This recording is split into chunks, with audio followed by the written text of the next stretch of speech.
Direction Yamoussoukro, capitale politique de Côte d'Ivoire.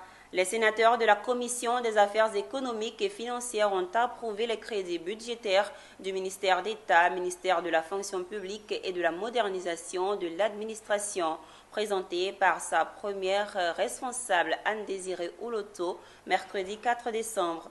D'un montant de 45,599 milliards de francs CFA. Selon la ministre Anne-Désirée Ouloto, ce budget repose sur 3 programmes, à savoir l'administration générale, la fonction publique et la modernisation de l'administration.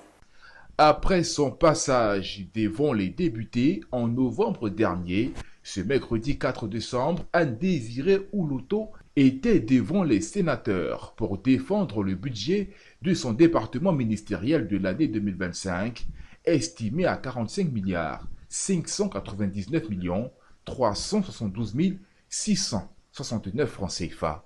Devant les sénateurs, la ministre a exposé les actions prioritaires à mener et celles concernant la poursuite du dialogue social avec les centrales syndicales.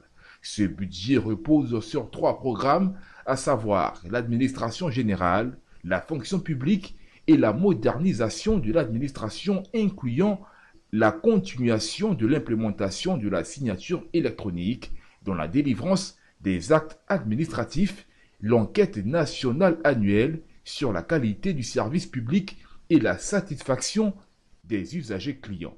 Il s'agit pour la fonction publique de Côte d'Ivoire de faire en sorte que nous soyons le pilier d'une administration publique forte, d'une administration publique moderne, performante, efficace, qui agit avec célérité.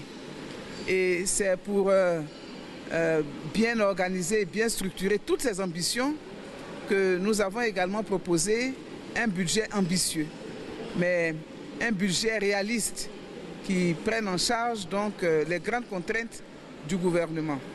Les explications détaillées fournies par l'émissaire du gouvernement ont convaincu les membres de la KEF qui ont approuvé à l'unanimité le budget 2025 du ministre d'État, ministre de la fonction publique et de la modernisation de l'administration.